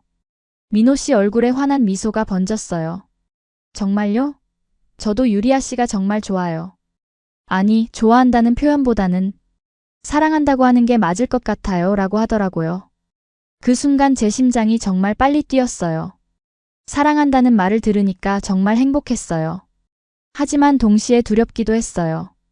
이렇게 좋은 일이 정말 제게 일어나는 게 맞나 싶었거든요. 민호 씨, 저도 사랑해요 라고 답했을 때 민호 씨가 제 손을 꼭 잡고 유리야, 정말 고마워요. 이렇게 소중한 마음을 받을 수 있어서 정말 행복해요 라고 하더라고요. 그날 밤 기숙사로 돌아오는 길에 민호 씨가 이제 우리 정말 연인이 된 거죠? 라고 물어보더라고요. 네, 그런 것 같아요 라고 답했더니 그럼 이제부터는 더 자주 만나도 되죠? 물론 유리아 씨 공부에 방해되지 않는 선에서요 라고 하면서 웃었어요. 룸메이트 리웨이에게 그날 있었던 일을 얘기하니까 드디어 유리아가 마음을 열었구나. 정말 다행이야 라고 하면서 진심으로 축하해 주었어요. 그 한국 남자 정말 좋은 사람 맞는 것 같아. 유리아가 이렇게 행복해하는 모습 오랜만에 보내라고 하더라고요. 그 후로는 정말 달콤한 연애가 시작되었어요. 민호 씨는 제가 시험 기간일 때는 절대 연락하지 않고 대신 시험이 끝나면 맛있는 음식을 사들고 와서 축하해 주었어요. 제가 과제 때문에 스트레스 받을 때는 함께 한강을 산책하면서 위로해 주기도 했고요. 무엇보다 좋았던 건 민호 씨가 저의 꿈을 진심으로 응원해 준다는 거였어요. 유리아가 외교관이 되면 정말 자랑스러울 것 같아요. 저도 최대한 도와드릴게요 라고 하면서 실제로 국제관계 관련 한국어 서적들도 사다 주고 한국의 외교 정책에 대해서도 함께 토론해 주었어요. 연애 한 달쯤 되었을 때 민호 씨가 유리아, 우리 부모님께 인사드리는 건 어때요? 물론 부담스러우시면 나중에 해도 되지만 라고 조심스럽게 제안했어요. 처음에는 좀 부담스러웠어요. 하지만 민호 씨와의 관계가 진지하다는 걸 보여주고 싶었고 무엇보다 민호 씨 부모님이 어떤 분들인지 궁금했어요. 좋아요. 만나 뵙고 싶어요 라고 답했어요. 하지만 속으로는 정말 떨렸어요. 혹시 외국인이라고 반대하시지는 않을까? 혹시 아들을 빼앗아 간다고 생각하시지는 않을까? 온갖 걱정이 머릿속을 맴돌았어요. 민호 씨 부모님을 만나기로 한 날이 다가오면서 저는 정말 긴장되기 시작했어요. 한국 부모님들이 외국인 며느리감을 어떻게 받아들이실지, 혹시 반대하시지는 않을지 온갖 걱정이 머릿속을 가득 채웠거든요. 민호 씨는 우리 부모님은 정말 좋은 분들이에요. 걱정하지 마세요 라고 계속 안심시켜 주었지만 여전히 불안했어요. 그런데 부모님을 만나기 이틀 전에 정말 예상치 못한 일이 벌어졌어요. 2022년 2월 24일 새벽 휴대폰에서 긴급 뉴스 알림이 계속 울렸어요. 잠결에 핸드폰을 확인했는데 러시아가 우크라이나를 침공했다는 뉴스가 떠 있더라고요. 처음에는 꿈인 줄 알았어요. 하지만 계속 들려오는 알림음에 정신을 차리고 뉴스를 자세히 보니 정말로 전쟁이 시작된 거였어요. 키예프, 하르키우, 마리우폴. 제가 아는 모든 도시들이 공격받고 있다는 소식이 연이어 들려왔어요. 즉시 부모님께 전화를 걸었는데 통화가 안 됐어요. 몇 번을 시도해도 현재 통화할 수 없습니다 라는 메시지만 나왔어요. 심장이 터질 것 같았어요. 혹시 부모님께 무슨 일이 생긴 건 아닌지, 집이 공격당한 건 아닌지. 온갖 끔찍한 상상이 머릿속을 스쳐 지나갔어요. 몇 시간 후에야 겨우 어머니와 통화할 수 있었어요. 유리야, 괜찮니? 걱정 마, 우리는 안전해. 지하실에 숨어 있어라고 하시는 어머니 목소리가 떨리고 있었어요. 어머니 정말 괜찮으세요? 아버지는요? 집은 안전해요? 라고 물어봤는데 어머니가 지금은 괜찮지만 상황이 계속 나빠지고 있어. 너는 한국에 있으니까 안전하니까 너무 걱정하지 마라고 하시더라고요. 하지만 어떻게 걱정하지 않을 수 있겠어요? 뉴스를 보니까 키예프 곳곳에서 폭발음이 들리고 사람들이 지하철역으로 대피하고 있었어요. 제가 어릴 때부터 살았던 그 거리들이 폐허가 되어가고 있었어요. 그날부터 저는 거의 잠을 못 잤어요. 밤새 뉴스만 보면서 가족들과 연락이 되는지 확인하고 SNS로 친구들 소식을 찾아보고 학업에도 전혀 집중할 수 없었어요. 강의실에 앉아 있어도 교수님 말씀이 귀에 들어오지 않았고 과제를 하려고 해도 글자가 눈에 들어오지 않았어요. 민호 씨는 제 상황을 완전히 이해해 주었어요. 매일 가족분들은 어떠세요? 뭔가 제가 도와드릴 일은 없을까요? 라고 물어봐 주었고, 제가 울고 있을 때는 말없이 옆에 있어 주었어요. 하지만 저는 점점 더 무너져 갔어요. 일주일쯤 지났을 때 정말 끔찍한 소식이 들려왔어요. 제가 다니던 고등학교 동창 중 한 명이 공습으로 목숨을 잃었다는 소식이었어요. 그 소식을 듣는 순간 정말 세상이 무너지는 것 같았어요. 어떻게 이런 일이 일어날 수 있는 거지? 왜 아무것도 모르는 민간인들이 죽어야 하는 거지? 그날 밤 저는 민호 씨에게 정말 솔직한 마음을 털어놓았어요. 민호 씨, 미안해요. 지금 제가 정말 엉망이에요. 연애할 여유도 없고 부모님 만날 여유도 없어요. 제가 여기서 편하게 지내고 있는 동안 고향 사람들은 죽어가고 있어요. 정말 죄책감이 들어요. 민호 씨가 제 손을 꼭 잡고 유리야, 그렇게 생각하지 마세요. 당신이 여기서 안전하게 지내는 것만으로도 가족분들은 안심하실 거예요. 그리고 지금 우리가 할 수 있는 건 당신이 건강하게 지내면서 나중에 고향을 위해 더 큰 도움을 줄 수 있도록 준비하는 거예요 라고 위로해 주었어요. 하지만 저는 계속 무너져 갔어요. 식욕도 없고 잠도 제대로 못 자고 집중력도 떨어지고 심지어 민호 씨와 만나는 것도 부담스러워졌어요. 행복해하는 게 죄스럽게 느껴졌거든요. 그러던 중 더 큰 위기가 찾아왔어요. 어느 날 아버지로부터 유리야, 우리 집 근처에 포탄이 떨어졌어. 다행히 우리는 무사하지만 집 유리창이 다 깨졌어. 그리고 전기와 수도도 끊겼어 라는 연락이 왔어요. 그 소식을 듣는 순간 정말 미칠 것 같았어요. 부모님이 위험한 상황에 계신데 제가 여기서 할 수 있는 게 아무것도 없다는 게 너무 절망적이었어요. 그날 밤 저는 민호 씨에게 미안해요. 저 한국 떠날 생각이에요. 가족들 곁에 있어야겠어요 라고 말했어요. 민호 씨는 깜짝 놀라면서 유리야, 지금 우크라이나로 돌아가는 건 너무 위험해요. 공항도 폐쇄되었고 전쟁 중인데 어떻게 들어가요? 라고 만류했어요. 하지만 저는 그래도 가족들과 함께 있어야 해요. 여기서 이렇게 안전하게 지내고 있을 수가 없어요 라고 고집을 부렸어요. 그때 민호 씨가 정말 진지하게 말했어요. 유리야, 저도 당신 마음 이해해요. 가족이 위험한데 혼자 안전한 곳에 있으면 죄책감 드는 것 당연해요. 하지만 지금 당신이 할 수 있는 가장 좋은 일은 여기서 안전하게 지내면서 나중에 더 큰 도움을 줄 수 있도록 준비하는 거예요. 그리고 만약 정말로 돌아가고 싶으시다면 저도 함께 갈게요 라고 하더라고요. 그 말을 듣고 저는 정말 깜짝 놀랐어요. 뭐라고요? 그런 말 함부로 하는 거 아니에요. 전쟁터인데요. 저 진심이에요. 유리아를 혼자 보낼 수는 없어요. 우리 함께 가서 가족분들을 한국으로 모셔오는 방법을 찾아봐요. 아니면 제가 할 수 있는 다른 도움이라도 드리고요 라고 하는데 그 순간 저는 이 사람이 저를 얼마나 사랑하는지 확실히 느꼈어요. 하지만 동시에 더욱 혼란스러웠어요. 이렇게 좋은 사람을 두고 떠날 수는 없었지만 가족들을 버려두고 혼자만 안전한 곳에 있는 것도 견딜 수 없었거든요.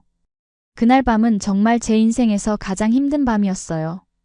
그 힘든 밤을 보낸 후 저는 정말 중요한 결정을 내려야 했어요. 머리로는 한국에 남아있는 게 맞다는 걸 알겠지만 마음으로는 가족들 곁에 가고 싶었거든요. 며칠 동안 정말 깊이 고민했어요. 그러던 중 민호 씨가 정말 놀라운 제안을 했어요. 유리야, 제가 방법을 찾아봤어요. 우크라이나 분들을 한국으로 모시는 방법이 있어요. 그 말을 듣고 무슨 말이에요? 라고 물어봤더니 민호 씨가 며칠 동안 알아본 정보들을 정리해서 보여주었어요. 한국 정부에서 우크라이나 난민들을 받아들이는 정책을 발표했어요. 그리고 민간에서도 후원하는 프로그램들이 있고요. 저도 후원자로 등록해서 유리아 가족분들을 한국으로 모셔올 수 있을 것 같아요 라고 하더라고요. 정말 깜짝 놀랐어요. 민호 씨가 저 몰래 이런 일들을 알아보고 있었다니. 정말 그런 방법이 있어요? 라고 물어봤더니 네, 이미 이민 전문 변호사분과도 상담받았어요. 절차가 좀 복잡하긴 하지만 충분히 가능해요 라고 답하더라고요. 그 순간 저는 정말 감동의 눈물이 났어요. 제가 아무 말도 안 했는데 민호 씨가 알아서 해결책을 찾아준 거잖아요. 민호 씨, 정말 고마워요. 하지만 이런 큰 일을 혼자 결정할 수는 없어요. 부모님께 먼저 여쭤봐야 해요. 그날 밤 부모님께 화상통화로 상황을 설명드렸어요. 어머니, 한국에 오실 수 있는 방법이 있어요. 제 남자친구가 후원해서 한국으로 모셔올 수 있다고 해요. 어머니는 처음에 그런 큰 도움을 어떻게 받을 수 있니? 너무 부담스럽다고 하셨어요. 하지만 아버지가 지금 상황이 계속 나빠지고 있어. 언제까지 이런 상황이 지속될지 모르고 유리아가 안전한 곳에서 제안해주는 거라면 고려해 볼 만하다고 하시더라고요. 그리고 그 한국 청년이 정말 그렇게까지 해줄 수 있는 거냐? 고 물어보셨어요. 저는 민호 씨의 진심을 부모님께 전달하려고 노력했어요. 민호 씨는 정말 좋은 사람이에요. 저를 진심으로 사랑해 주시고 어머니 아버지까지 가족처럼 생각해 주세요. 그래서 이런 제안을 해주시는 거예요. 며칠 후 부모님이 알겠다. 일단 한국으로 가는 것을 고려해보자. 하지만 조건이 있다고 하시더라고요. 무슨 조건이요? 라고 물어봤더니 그 청년을 직접 만나보고 싶다. 화상통화로라도 인사드리고 이야기를 나누고 싶다고 하셨어요. 저는 민호 씨에게 부모님의 뜻을 전했어요. 민호 씨는 당연히 인사드려야죠. 제가 우크라이나어를 못해서 의사소통이 어려울 것 같은데 괜찮을까요? 라고 걱정했어요. 영어로 대화하시면 될 것 같아요. 아버지께서 영어 하세요 라고 말해드렸죠. 드디어 부모님과 민호 씨의 화상통화 날이 왔어요. 정말 긴장되었어요. 혹시 부모님이 민호 씨를 마음에 안 들어 하시면 어떻게 하지? 혹시 민호 씨가 너무 부담스러워하면 어떻게 하지? 온갖 걱정이 머릿속을 맴돌았어요. 하지만 통화는 정말 성공적이었어요. 민호 씨는 정중하고 진심 어린 태도로 부모님께 인사드렸어요. 안녕하세요. 저는 김민호입니다. 유리아를 정말 사랑하고 있습니다. 이런 어려운 상황에서 조금이나마 도움을 드리고 싶어서 이렇게 제안드렸습니다. 아버지가 왜 우리 같은 외국인을 도와주려고 하는가? 라고 물어보시자 민호 씨는 유리아의 가족은 제 가족이기도 합니다. 그리고 어려울 때 서로 도움을 주고받는 것은 당연한 일이라고 생각합니다. 라고 답했어요. 어머니도 정말 큰 부담이 될 텐데 괜찮겠는가? 라고 걱정하시자 민호 씨는 전혀 부담되지 않습니다. 오히려 도움을 드릴 수 있어서 다행입니다. 안전한 곳에서 지내시면서 상황이 나아질 때까지 기다리시면 됩니다. 라고 했어요. 그 대화를 듣고 있던 저는 정말 감동받았어요. 민호 씨가 제 부모님을 진심으로 가족처럼 생각하고 있다는 게 느껴졌거든요. 통화가 끝난 후 부모님이 정말 좋은 청년이구나. 우리 딸이 좋은 사람을 만났네라고 하시더라고요. 그리고 마침내 부모님이 한국행을 결정하셨어요. 유리야, 그 청년 말이 맞다. 지금은 안전이 최우선이야. 한국에 가서 상황을 지켜보자라고 하시면서요. 그 순간 저는 정말 안도의 눈물을 흘렸어요. 가족들이 안전한 곳으로 올 수 있다니. 그리고 민호 씨가 이 모든 걸 가능하게 해준다니. 정말 꿈만 같았어요. 하지만 동시에 큰 결심도 서게 되었어요. 이렇게 큰 도움을 받으면서도 민호 씨와의 관계를 애매하게 둘 수는 없었어요. 이 사람은 정말 제 인생의 동반자로 삼아야 할 사람이었어요. 그날 밤 저는 민호 씨에게 정말 진심을 담아서 말했어요. 민호 씨, 정말 고마워요. 이런 큰 도움을 받으면서 저도 확실히 말씀드리고 싶어요. 저는 민호 씨와 결혼하고 싶어요. 평생 함께하고 싶어요. 민호 씨가 깜짝 놀라면서 유리야, 정말요? 저도 그렇게 생각하고 있었는데. 하지만 지금 이런 상황에서 그런 중대한 결정을 내리는 게 맞을까요? 라고 걱정했어요. 지금이기 때문에 더 확실한 거예요. 정말 어려운 상황에서 이렇게까지 도와주는 사람이 어디 있겠어요? 민호 씨는 제 인생에서 가장 소중한 사람이에요. 라고 답했어요. 그때 민호 씨가 제 손을 꼭 잡고 유리야, 저도 같은 마음이에요. 하지만 조급하게 결정하지 말고 천천히 생각해봐요. 우선 가족분들이 안전하게 한국에 오시는 것부터 집중해요. 라고 하더라고요. 하지만 저는 이미 마음을 정했어요. 이 사람과 평생을 함께하겠다고 말이에요. 부모님의 한국 입국 절차는 생각보다 빠르게 진행되었어요. 민호 씨가 미리 모든 서류를 준비해놨고 변호사와도 계속 상의하면서 차질 없이 진행될 수 있도록 도와주었거든요. 무엇보다 한국 정부의 우크라이나 난민 지원 정책 덕분에 생각보다 순조롭게 진행되었어요. 2022년 4월 15일 드디어 부모님이 인천공항에 도착하신다는 연락이 왔어요. 저와 민호 씨는 일찍부터 공항에 나가서 기다렸어요. 정말 오랜만에 가족을 만난다는 기대감과 동시에 부모님이 민호 씨를 직접 만나셨을 때 어떻게 반응하실지 걱정도 되었어요. 드디어 부모님이 입국장을 나오시는 모습을 봤을 때 저는 눈물이 왈칵 쏟아졌어요. 몇 달 동안 정말 무사하실지 걱정했었는데 이렇게 안전하게 만날 수 있다니. 어머니, 아버지, 라고 외치며 달려가서 꼭 안아드렸어요. 어머니도 유리야, 정말 보고 싶었어 라고 하시면서 울음을 터뜨리셨어요. 아버지도 평소보다 훨씬 야윈 모습이었지만 무사하신 게 다행이었어요. 많이 고생하셨죠? 라고 여쭤봤더니 괜찮다. 이제 안전한 곳에 왔으니까 다행이다라고 하시더라고요. 그리고 부모님이 민호 씨를 보시고는 이분이 민호 씨구나라고 하시면서 정말 따뜻하게 인사해 주셨어요. 민호 씨도 정중하게 절을 하면서 안녕하세요. 만나서 반갑습니다. 정말 고생 많으셨습니다. 라고 인사드렸어요. 아버지가 영어로 Thank you so much for everything. We are very grateful라고 하시자 민호 씨도 영어로 It's my pleasure. Family is the most important thing라고 답했어요. 그 대화를 듣고 있던 저는 정말 감동받았어요. 부모님을 모시고 민호 씨가 미리 준비해 놓으신 임시 거처로 갔어요. 원룸이지만 필요한 모든 것들이 갖춰져 있었어요. 침대, 냉장고, 세탁기, 그리고 한국 생활에 필요한 기본적인 생활용품들까지. 정말 세심하게 준비해 놓으셨더라고요. 민호 씨가 다 준비해 주신 거예요 라고 말씀드리니까 어머니가 정말 고마운 사람이네. 이런 큰 도움을 어떻게 갚지? 라고 하시더라고요. 민호 씨는 전혀 갚으실 것 없어요. 가족이니까 당연한 거죠 라고 답했어요. 그날 저녁에는 민호 씨가 한식을 준비해 주셨어요. 부모님이 드실 수 있을 만한 담백한 음식들로요. 입에 안 맞으시면 말씀해 주세요. 우크라이나 음식점도 있으니까 언제든 시켜드릴 거라고 하셨는데 부모님이 아니야, 정말 맛있어. 고마워라고 하시더라고요. 식사하면서 부모님이 우크라이나 상황에 대해 말씀해 주셨어요. 생각보다 훨씬 심각했어요. 저희 집 근처는 정말 위험했고 매일 사이렌 소리에 지하실로 대피해야 했다고 하시더라고요. 그 얘기를 들으니까 정말 다행이라는 생각이 들었어요. 아버지가 민호 씨에게 우리 딸을 어떻게 생각하는가? 라고 직접적으로 물어보셨어요. 민호 씨는 잠깐 생각하더니 정말 사랑합니다. 그리고 평생 함께하고 싶습니다. 라고 솔직하게 답했어요.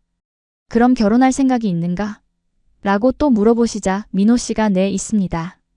하지만 유리아의 결정을 존중하고 싶고 지금은 상황이 안정될 때까지 기다리는 것이 좋을 것 같습니다. 라고 신중하게 답했어요. 그 대화를 듣고 있던 저는 더 이상 기다릴 수 없다고 생각했어요. 그래서 아버지, 저는 민호 씨와 결혼하고 싶어요. 이분은 정말 좋은 사람이에요. 라고 고백했어요. 부모님이 깜짝 놀라시면서 정말? 확실한 마음이냐? 라고 물어보셨어요.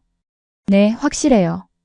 이런 어려운 상황에서 저희 가족까지 도와주는 사람을 어디서 찾겠어요? 정말 진심으로 사랑해주는 분이에요. 어머니가 그럼 우리가 한국에 머무는 동안 결혼식도 올릴 수 있겠네라고 하시는데 그 말을 들으니까 정말 현실이 된다는 실감이 났어요. 그날 밤 부모님을 모시고 돌아온 후 민호 씨와 둘이서 이야기를 나눴어요. 민호 씨, 정말 결혼해요. 더 이상 기다리고 싶지 않아요 라고 했더니 민호 씨가 유리야, 정말 확실해? 지금 너무 감정적인 상태인 것 같은데? 라고 걱정했어요. 아니에요. 이게 제 진심이에요. 민호 씨 같은 사람을 놓치면 후회할 것 같아요 라고 답했어요. 그러자 민호 씨가 무릎을 꿇고 앉더니 정말로 프로포즈를 했어요. 유리야, 나와 결혼해 줄래? 너를 평생 사랑하고 지키겠어. 우크라이나 가족들도 내 가족이라고 생각하고 끝까지 책임지게. 행복하게 해줄 자신이 있어. 그 말을 듣는 순간 저는 눈물이 났어요. 정말 행복의 눈물이었어요. 네, 좋아요. 민호 씨와 결혼할래요 라고 대답했을 때 민호 씨가 저를 꼭 안아주면서 정말 고마워. 너를 만난 게 내 인생 최고의 행운이야 라고 속삭여 주었어요. 그 순간 정말 모든 것이 완벽했어요. 가족들은 안전하고 사랑하는 사람과 결혼하기로 했고 새로운 인생이 시작되는 느낌이었어요. 처음에는 학업만을 위해 온 한국에서 이렇게 인생의 동반자까지 만나게 될 줄이야. 다음날 부모님께 약혼 소식을 말씀드리니까 정말 기뻐하셨어요. 우리 딸이 좋은 사람 만나서 다행이다. 그런데 언제 결혼식 올릴 거냐? 라고 물어보시더라고요. 민호 씨가 최대한 빨리 준비해서 5월 중에 올리고 싶습니다. 작은 결혼식이라도 의미 있게 하고 싶어요 라고 답했어요. 정말 모든 것이 꿈만 같았어요. 룸메이트 리웨이에게 소식을 전하니까 유리야, 정말 축하해. 드디어 행복을 찾았구나. 라고 하면서 진심으로 축하해 주었어요. 그리고 타냐 씨에게도 연락드리니까 정말 잘 됐어요. 제가 그때 말했죠? 좋은 사람이라고. 축하해요 라고 하시더라고요. 정말 모든 사람들이 축복해주는 결혼이 될 것 같았어요. 결혼식 준비는 민호 씨가 거의 모든 걸 도맡아서 해주었어요. 저는 논문 준비도 해야 하고 부모님도 돌봐야 해서 바빴거든요. 하지만 민호 씨는 전혀 부담스러워하지 않았어요. 오히려 유리아는 공부에만 집중해.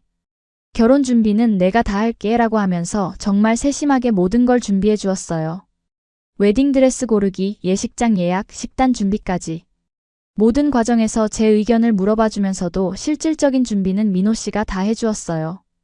특히 부모님이 우크라이나 분이라는 걸 고려해서 우크라이나 전통 요소들도 결혼식에 포함시켜 주려고 정말 많이 알아봐 주었어요. 유리야, 우크라이나 전통 결혼식은 어떤 의식이 있어? 라고 물어보셔서 빵과 소금으로 하는 전통 환영의식에 대해 설명해 드렸더니 정말로 그 의식을 결혼식에 포함시켜 주겠다고 하더라고요. 민호 씨 부모님도 정말 따뜻하게 맞아주셨어요. 특히 민호 씨 어머니는 제 부모님과 언어는 잘 통하지 않지만 마음으로 소통하시더라고요. 번역 앱을 사용하시면서까지 대화하려고 노력해 주시고 한국 음식도 부모님 입맛에 맞게 조금씩 바꿔서 해주시고 이제 우리 진짜 가족이네요 라고 하시면서 제 손을 꼭 잡아주실 때마다 정말 감동받았어요. 그리고 민호 씨 아버지도 제 아버지와 함께 술 한잔 하시면서 좋은 딸 키우셨네요. 우리 아들이 행복할 것 같아요 라고 말씀해 주셨다고 해요. 결혼식 날짜는 2022년 5월 21일로 정했어요. 작은 결혼식이지만 의미는 남다를 거라고 생각했어요. 전쟁으로 고향을 떠난 상황에서 한국에서 새로운 인생을 시작하는 상징적인 의미가 있었거든요. 결혼식 준비를 하면서 정말 많은 사람들의 축복을 받았어요. 학교 교수님들도 축하해 주셨고 한국어 수업에서 만난 외국인 친구들도 정말 기뻐해 주었어요. 특히 타냐 씨는 유리아가 한국에서 이렇게 행복을 찾는 모습을 보니까 정말 기뻐요. 저도 그랬거든요 라고 하시면서 진심으로 축하해 주셨어요. 결혼식 이틀 전 민호 씨가 정말 깜짝 놀라게 하는 준비를 해놓았더라고요. 예식장에 가보니까 우크라이나 국기와 한국 국기가 함께 걸려 있고 우크라이나 전통 장식들도 곳곳에 배치되어 있었어요. 민호 씨, 이걸 언제 준비했어요? 라고 물어봤더니 유리아가 고향을 그리워하지 않도록 하고 싶었어. 비록 우크라이나에 있는 친구들은 참석하지 못하지만 적어도 고향의 향기는 느낄 수 있게 하고 싶었어 라고 하더라고요. 정말 감동받았어요. 이런 세심한 배려까지 해주다니. 그 순간 제가 정말 좋은 선택을 했다는 확신이 들었어요. 드디어 결혼식 당일이 왔어요. 아침에 일어나니까 정말 떨렸어요. 오늘부터 저는 김유리아가 되는 거잖아요. 새로운 이름, 새로운 가족, 새로운 인생이 시작되는 거였어요. 웨딩드레스를 입고 거울을 보니까 정말 꿈 같았어요. 우크라이나에서는 상상도 못했던 일이었거든요. 한국이라는 나라에서 한국 남자와 결혼하다니. 결혼식이 시작되고 입장 음악이 나올 때 아버지와 함께 버진로드를 걸으면서 정말 감격스러웠어요. 민호 씨가 제단 앞에서 환하게 웃으면서 기다리고 있는 모습을 보니까 정말 이 사람과 평생을 함께 사는구나라는 실감이 났어요. 결혼 서약을 할 때 민호 씨가 유리아를 평생 사랑하고 지키겠습니다. 우크라이나 가족도 제 가족이라고 생각하고 끝까지 책임지겠습니다. 라고 말할 때 정말 눈물이 났어요. 저도 민호 씨를 평생 사랑하고 한국에서 행복한 가정을 이루겠습니다. 라고 서약했는데 그 말을 하는 순간 정말 새로운 인생이 시작된다는 느낌이었어요. 식사 시간에는 정말 특별한 일이 있었어요. 민호 씨 친구들이 우크라이나어로 축가를 불러주었던 거예요. 발음은 조금 어색했지만 진심이 느껴졌어요. 유리아 씨를 위해 한 달 동안 연습했어요. 라고 하더라고요. 그리고 부모님이 우크라이나 전통 축복 의식을 해주셨는데 한국 분들도 모두 정중하게 참여해 주셨어요. 빵과 소금을 나누면서 새로운 가정의 풍요와 행복이 함께하기리라는 축복을 받았어요. 민호 씨 아버지가 축사를 해주시는데 오늘부터 유리아는 우리 진짜 딸입니다. 고향이 그립거나 힘든 일이 있으면 언제든 말해주세요. 우크라이나에 계신 가족들도 이제 우리 가족이니까 언제든지 한국에 오시라고 전해주세요. 라고 말씀하시더라고요. 그 말을 듣는 순간 또 감동의 눈물이 났어요. 정말로 새로운 가족이 생겼다는 실감이 났거든요. 부모님도 민호 씨, 우리 딸 잘 부탁합니다. 좋은 사위를 얻어서 정말 기쁩니다. 라고 인사드리시면서 진심으로 고마워하셨어요. 결혼식이 끝나고 신혼여행은 제주도로 갔어요.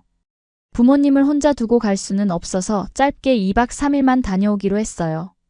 제주도의 아름다운 자연을 보면서 한국에는 이런 곳도 있구나라고 감탄했어요.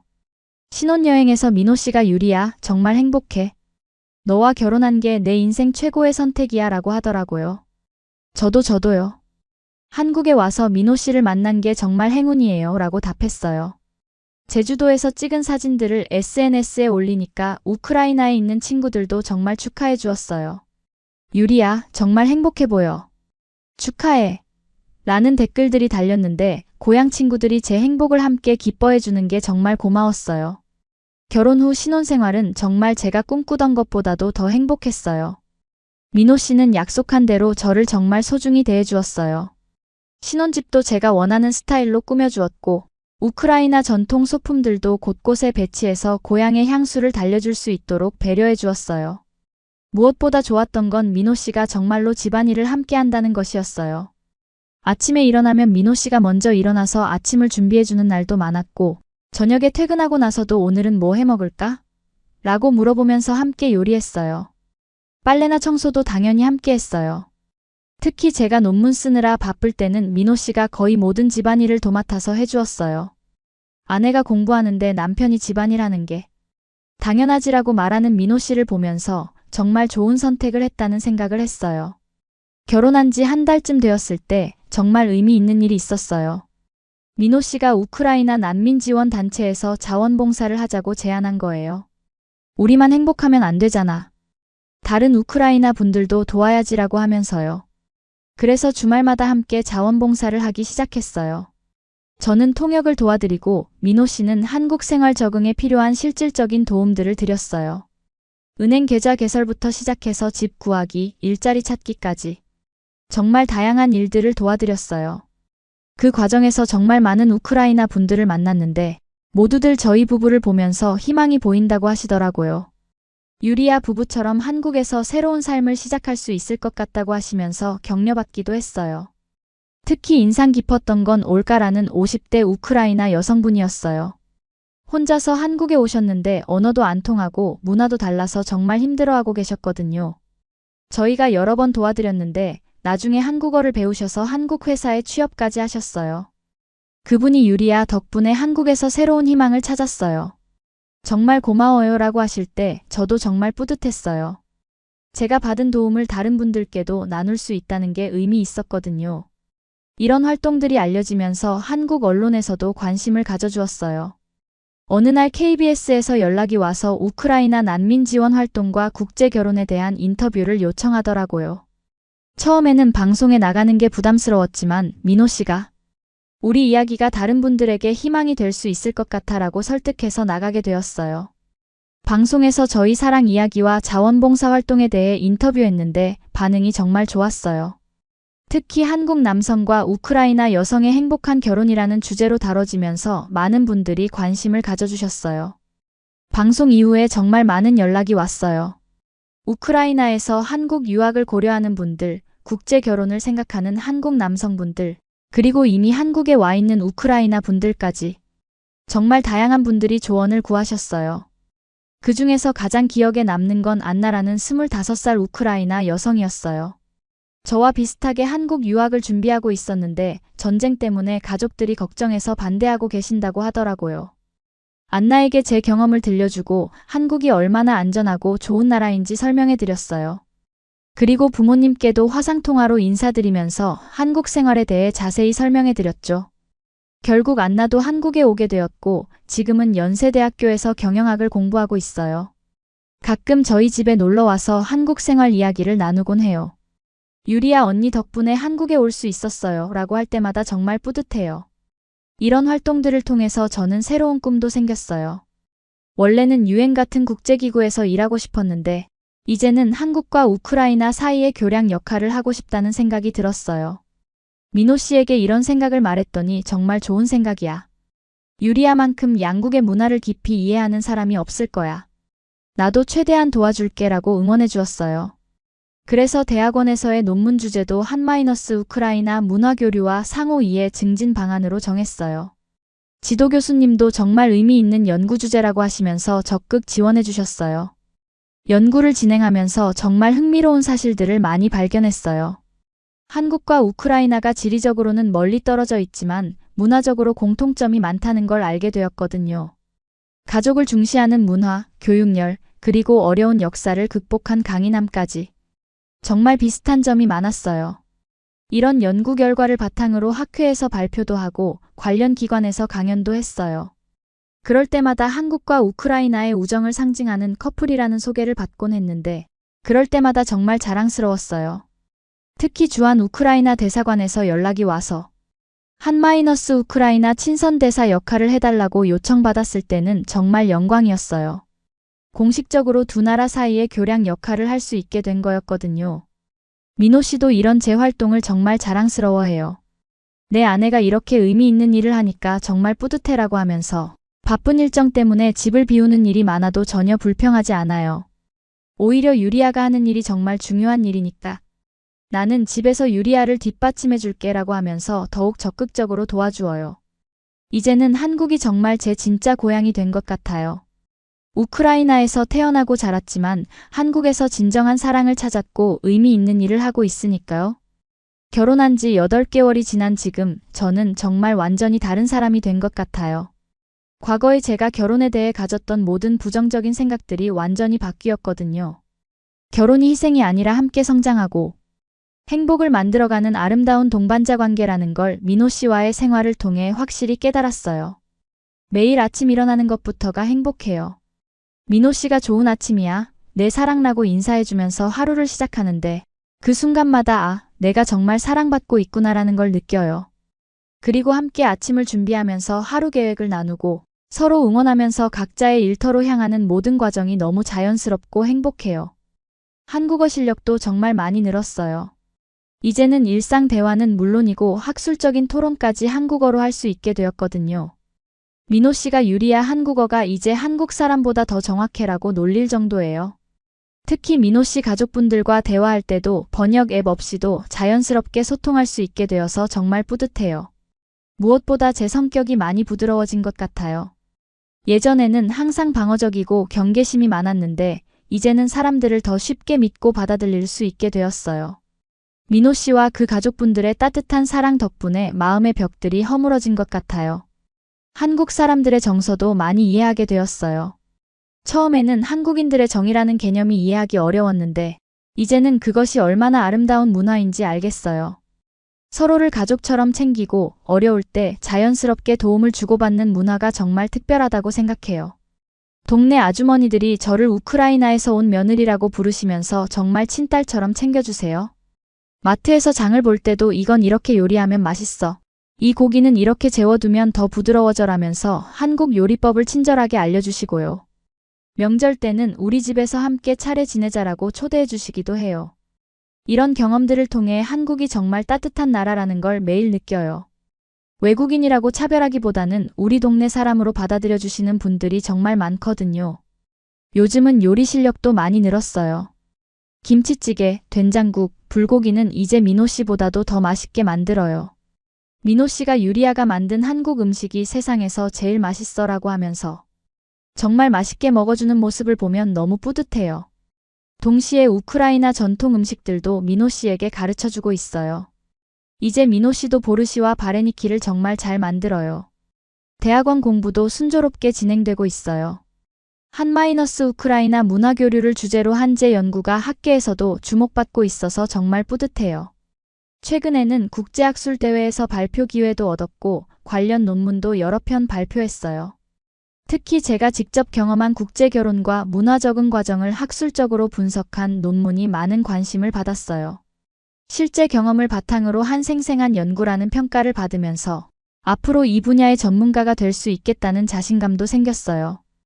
민호 씨는 제 학업과 연구 활동을 정말 적극적으로 지원해줘요. 제가 밤늦게까지 논문을 쓸 때는 조용히 차를 끓여다 주고 국제회의 참석으로 며칠 집을 비울 때도 열심히 하고 와. 나는 집에서 기다릴게라고 응원해줘요. 심지어 제가 박사과정 진학을 고민할 때도 당연히 해야지. 유리아 꿈을 이루는 게 우선이야. 나는 언제든 뒷받침해 줄 테니까 걱정하지 마라고 하면서 진심으로 응원해 주었어요. 이런 지원 덕분에 내년에 박사과정에 진학하기로 결정했어요. 목표는 한국과 동유럽 지역의 문화교류 전문가가 되는 거예요.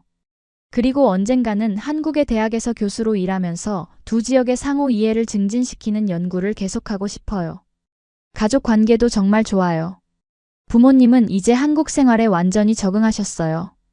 아버지는 우크라이나 음식점에서 요리사로 일하고 계시고 어머니는 한국어를 열심히 배우시면서 우크라이나 분들을 위한 통역 자원봉사를 하고 계세요. 특히 민호 씨 부모님과의 관계가 정말 좋아졌어요. 처음에는 언어 문제로 소통이 어려웠지만 이제는 마음으로 통하는 진짜 가족이 된 느낌이에요. 시어머니께서는 저를 친딸처럼 챙겨주시고 시아버지께서도 우리 며느리가 제일 효녀라고 하시면서 자랑스러워하세요. 명절 때는 양쪽 가족이 함께 모여서 한국 전통 음식과 우크라이나 음식을 함께 해먹어요. 문화의 만남이라고 할까요? 정말 특별하고 의미 있는 시간들이에요. 민호 씨와 저는 내년쯤 아기를 갖는 것도 계획하고 있어요. 한국어와 우크라이나어를 모두 할 수 있는 글로벌한 아이로 키우고 싶어요. 그리고 두 나라의 문화를 모두 이해하고 사랑할 수 있는 아이로 성장시키고 싶고요. 우리 아이가 태어나면 어떤 이름을 지을까? 라고 민호 씨와 이야기할 때마다 정말 설레어요. 한국 이름과 우크라이나 이름을 모두 가진 특별한 아이가 될 거예요. 요즘은 저처럼 국제 결혼을 준비하는 외국인 여성들을 위한 상담 활동도 하고 있어요. 한국 남성과의 결혼 어떻게 준비해야 할까요? 한국 문화 적응은 어떻게 해야 하나요? 같은 질문들을 정말 많이 받거든요. 그럴 때마다 제 경험을 바탕으로 정말 솔직하고 실용적인 조언을 해드려요. 처음에는 문화 차이 때문에 어려울 수 있지만 서로 사랑하고 이해하려고 노력한다면 분명히 행복할 수 있어요 라고 격려해드리죠. 그리고 무엇보다 한국 남성들, 특히 교육받은 젊은 세대는 정말 가족을 소중히 여기고 아내를 존중해요. 제 남편처럼 말이에요 라고 말씀드려요. 돌이켜보면 정말 놀라운 여정이었어요. 2년 전 처음 한국에 왔을 때만 해도 이런 일이 일어날 거라고는 꿈에도 생각하지 못했거든요. 단순히 학업을 위해 온 외국에서 인생의 동반자를 만나고 진정한 행복을 찾게 될 줄이야. 이 모든 경험을 통해서 제가 깨달은 가장 중요한 것은 진정한 사랑에는 국경이 없다는 것이에요. 언어가 달라도, 문화가 달라도 서로를 진심으로 이해하고 존중한다면 그 어떤 차이도 극복할 수 있다는 걸 배웠어요. 처음에는 우크라이나에서의 경험 때문에 남자들에 대한 편견이 정말 컸었어요.